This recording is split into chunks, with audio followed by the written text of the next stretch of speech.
Hi అండి, welcome back to అమ్మ garden and cooking channel. ఈరోజు మీకు ఒక రెసిపీ చూపిస్తుంది మమ్మీ. చూడండి, అదైతే చాలా బాగుంటుంది. మీరు కూడా ట్రై చేయండి. అదేంటో మమ్మీ చెప్తారు, వినండి ఒకసారి.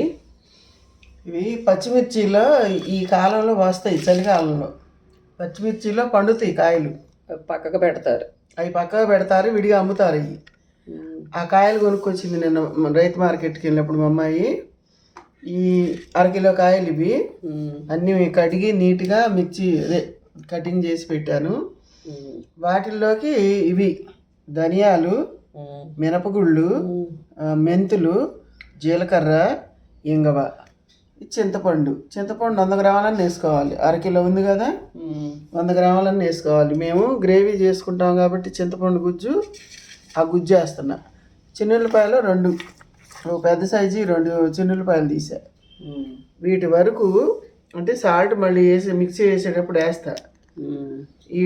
ఇవి కనుక ఈ పద్ధతిలో మనం పచ్చడి చేస్తే తినని వాళ్ళు కూడా తింటారు. ఇంకా ఏ కూరలు చూడాలి, ఇదే అంత వేడి వేడి అన్నంలో వేసుకొని.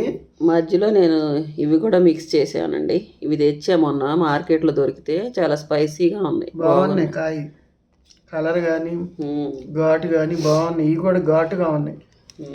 ఈ పచ్చడి మాత్రం నిలవైనా ఉంటుంది, నెల రోజులైనా. రోజు అన్నంలో కానీ టిఫిన్లో అట్లలో వేడివేడి అన్నంలో అంత నెయ్యి వేసుకుంటే కమ్మగా వెళ్ళిపోయింది అసలు. ఇప్పుడైతే చేసే విధానం చూపిస్తాను.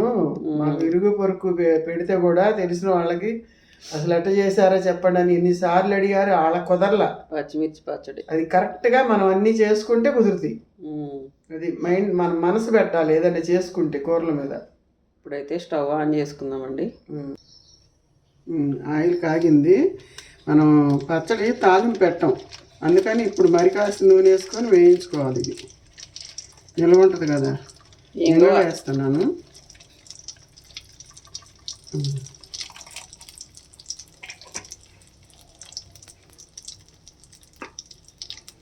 ఇంగువ వేసుకుంటే ఆ స్మెల్ భలే వస్తుంది.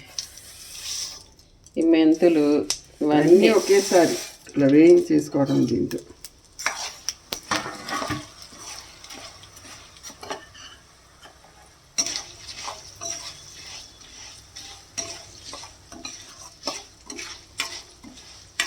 ఇది తాలింపు లేకుండానే బాగుంటుందండి మిర్చి పచ్చడి. ఈ కింద వేసినప్పుడు తాలింపుతో పని లేదు. ఈ పచ్చడి పండు మిర్చి తొక్కుడు వేరు, మామూలుగా పచ్చిమిర్చిలో పండిన కాయలు అది వేరు. ఇది బాగా కొంచెం అవి కూడా వేసేస్తే అన్నీ కలిపి ఎగుతాయి. గోల్డెన్ బ్రౌన్కి రావాలి కదా, అక్కర్లా. ఇవి కలిపే ఎగుతాయి. ఈ అడుగులు ఉంటాయి కాబట్టి అవి కలిసే ఎగుతాయి. అవి కొద్దిగా ఎగితే చాలు. ఎందుకంటే రెడ్గా బాగుంది, దోరగా బాగుంది. కాయ బాగుంది, ఘాటుగా ఉంది.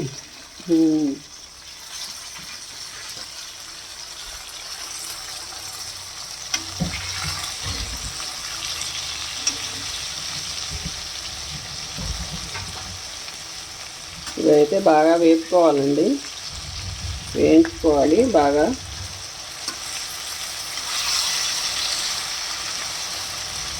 కలర్ఫుల్గా బాగుంది. కూర అయితే బాగా ఉంది. ఆ ఘాటుకు తగ్గట్టే చింతపండు కూడా వేసుకోవాలి, లేకపోతే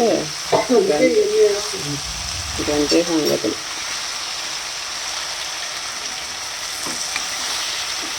ఇవి బాగుంటాయి. మనం ఎప్పుడన్నా టూర్కి వెళ్ళాలన్నా కూడా ఇట్లా పచ్చడి చేసుకోవచ్చు అండి. అక్కడ మనకి కంఫర్ట్ ఉండదు కదా ఫుడ్, అలాంటి చోట్లకి వెళ్ళినప్పుడు ఈ పచ్చడి తీసుకెళ్తే సూపర్ ఉంటుంది.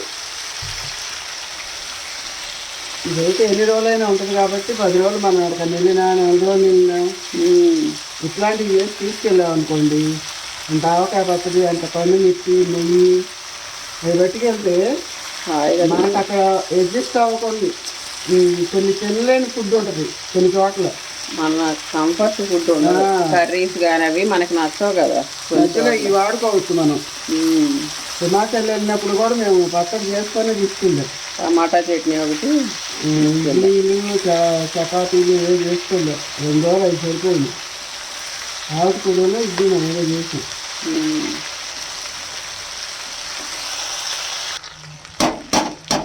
ఇవ్వండి, ఇట్లా ఏగాలి, ఇంకా తాగాలి.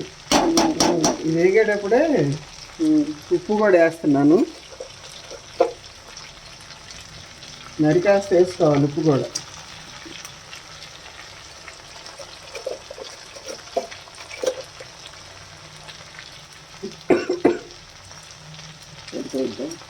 కొద్దిగా పట్టుద్ది, కనీసం ఒక తీర్థ ఉప్పు అయినా పట్టుద్ది. ఇది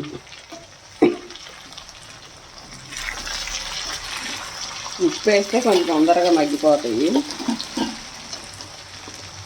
ముక్కకు కూడా పట్టుద్ది, మిర్చికి కూడా ఉప్పు. దీంట్లోనే చింతపండు కూడా వేసేస్తాను.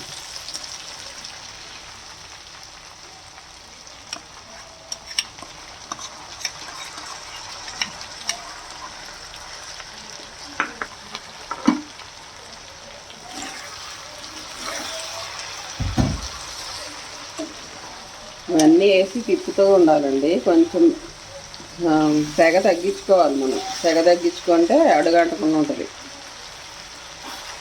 బాగా మగ్గిపోవాలి. మీడియం సెగ, ఫస్ట్ ఏమో సెగ ఎక్కువే ఉండాలి.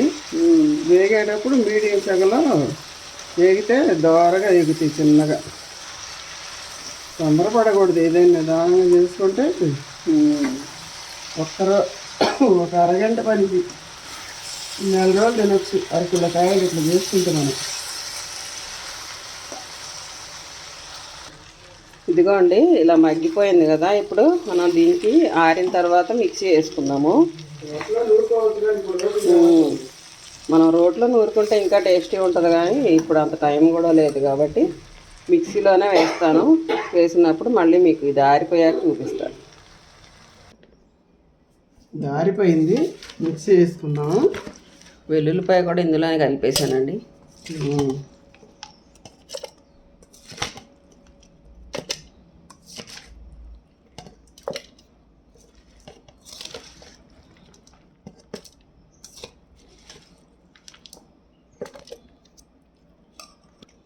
ఇంకోండి మిక్సీ వేసాము, అలా వస్తుంది. కలర్ కూడా బాగుంది. చూడు, అసలు మిర్చి వేస్తుంటేనే ఇంగవ, చిన్నుల్లిపాయ, జీలకర్ర, మెంతులు కమ్మన వాసన వస్తుంది పచ్చడి. కానీ ఇదిగో ఈ డబ్బాలో పెట్టుకుంటే డబ్బా చూపించేది.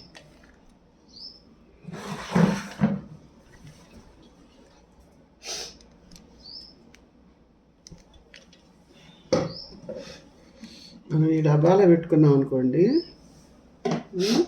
అసలు ఎంత టేస్ట్ ఉంటుందో చూడండి. పచ్చడి మిర్చి వేసాం, 4 రోజులు ఉంటుందండి పచ్చడి. టేస్ట్ కూడా బాగుంది. టేస్ట్ ఎంత రుచిగా ఉంది.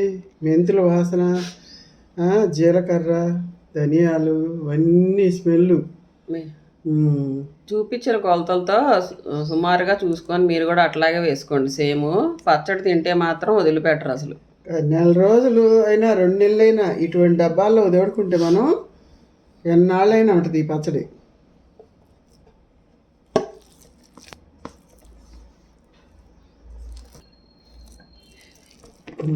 ఈ పచ్చడి ఇట్లా తోడుకోండి శుభ్రంగా. తడి తగలకుండా ఉంటే చాలు. మనం పచ్చడి తడి తగలకుండా ఉంటే బాగుంటుంది. ఇలా ఈ డబ్బాలో వేసేసుకొని 1 మంత్ అయినా ఉంటుంది ఫ్రిడ్జ్లో పెట్టుకుంటే కదా. బయటే ఉంటుంది 4 రోజులు. తడి తగలకపోతే ఉంటుంది. కమ్మకుంది. నోట్లో వేసుకుంటే అన్నం తిన, ఇంకా అన్నం వండలా అనిపిస్తుంది. బాండీలో తుడుచుకొని ఎంత కమ్మగా ఉంటుంది. పచ్చళ్ళు అంటే ఇష్టం లేని వాళ్ళు కూడా తింటారు కమ్మగా. ఇలా మీరు వేసుకోండి. దీంట్లో వేసుకొని తింటే సేమ్ మేము చూపించిన కొలతలతో మీరు వేసుకోండి. పచ్చడి చేసుకున్నాక చెప్తారు మీరే ఎంత బాగుందో అని. చాలామందికి ఈ పచ్చడి గురించి తెలియదండి. ఒకసారి చేసి తిని మా కామెంట్ పెట్టండి. దయచేసి మీకోసం నేను బద్దకిచ్చకుండా, చాలామందికి తెలియదంట ఇట్లాంటి. మొన్న కోడిగుడ్డు పులుసు కూడా తెలిసిన వాళ్ళు, కోడిగుడ్లు ఎట్లా ఉండయా, డబల్ సోనా పులుసు ఎంత రుచిగా వండుతారా, ఉల్లిపాయ ఇది బెల్లం వేసి భలే టేస్ట్గా ఉందని పెడితే తిన్నారంట. ఆ కోడిగుడ్డు పులుసు కూడా తెలియదు. ఈసారి మీకు చూపిస్తా. కొంతమంది తెలీదు గుడ్డు పులుసు, గుడ్డులో ఎన్ని రకాలు వండుకోవచ్చో అవన్నీ చూపిస్తా. ఓకే అండి, ఈ రోజుకైతే ఈ పచ్చిమిర్చి పచ్చడి రెసిపీ మీకోసమే చూపించాము. నచ్చితే లైక్ చేయండి, షేర్ చేయండి, సబ్స్క్రైబ్ చేసుకోండి నా కోసం మా ఛానల్ని. అయితే ఇది మాత్రం ఖచ్చితంగా జర్నీస్లోకి చాలా ఉపయోగపడుద్దండి. దూర ప్రదేశాలకి వెళ్ళాలి అనుకునే వాళ్ళు టూర్లు ఎక్కువ వెళ్తారు కదా, అట్లాంటి వాళ్ళకి మనం బయట అవుట్ సైడ్ మనం ఫుడ్ అడ్జస్ట్ అవ్వలేము తొందరగా. రైస్లోకి కానీ చపాతీలోకి ఎట్లాగైనా సరే తినొచ్చు, చాలా బాగుంటుంది అనమాట. ఇంట్లో కూడా దోశలు ఇడ్లీ అన్నంలో కూడా బద్దకిచ్చిన రోజు అన్నంలో కమ్మగా తినొచ్చు, వేడి అన్నంలో. ఈ చలికాలం వర్షాకాలం మస్తు ఉంటుంది పచ్చళ్ళే హాయి. పచ్చడి. ఓకే అండి, మళ్ళీ నెక్స్ట్ రెసిపీతో మీ ముందుకు వస్తాను.